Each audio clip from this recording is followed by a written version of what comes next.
history of the radio began in 1895 when Guglielmo Marconi invented the first wireless telegraph. Marconi was known as the father of radio. By 1896, Marconi could send and receive telegraph code over 2 miles. Marconi first presented his invention to the British, and they were astounded. The British were willing to use his inventions to enhance communication with their large navy and merchant fleets. By 1899, Marconi successfully transmitted across the English Channel. Not only was Marconi a huge part of this invention of radio, but a Canadian man named Reginald Fessenden also aided in his invention. Fessenden is known for inventing the liquid barretter. The liquid barretter was the first audio device to permit reception of wireless voice transmissions. In that same year, the audion tube was created. This was a vacuum tube that improved and amplified wireless signals. This began the age of broadcasting, which was transmitting voices and music a great distance to a vast amount of people. But this was delayed for 2 decades at the beginning of the 20th century because of lawsuits and patents. Over time, radio went from only military usage to becoming a commercial and entertainment giant. By the year 1922, there were nearly 1 million radios in American homes.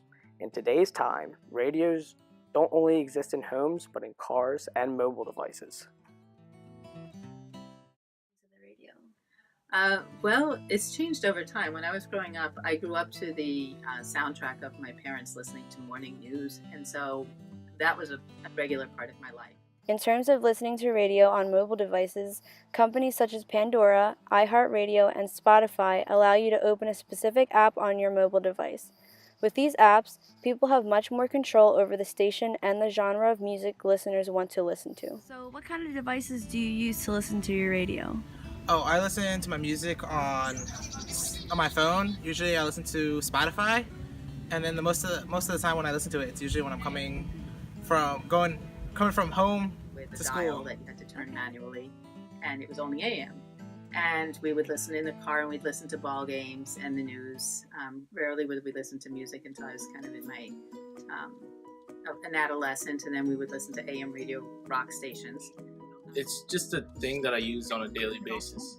Like if I didn't have it, it'd be a silent ride, and I don't like silent rides.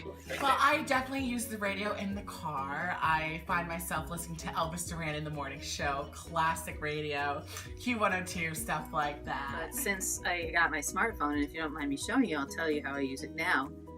I'm a big fan of TuneIn Radio, which you can put in any radio station. It's kind of like iHeart. So, I can be listening to the news from New York City. I listen to the BBC.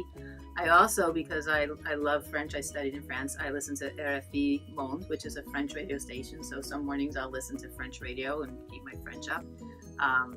You can listen to, I listen to African radio stations sometimes. In your everyday life.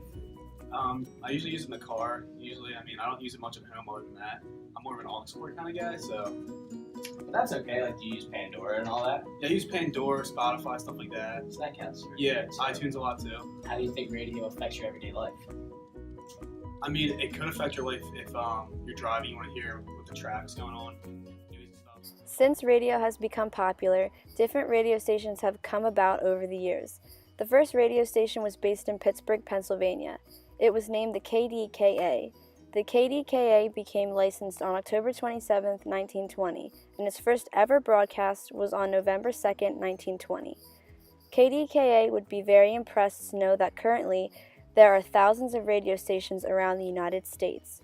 Some popular radio stations today are 98.9, 96.5, and 102.1. These local radio stations are good examples of FM stations. AM stations are not as popular as FM stations, but still attract a vast audience.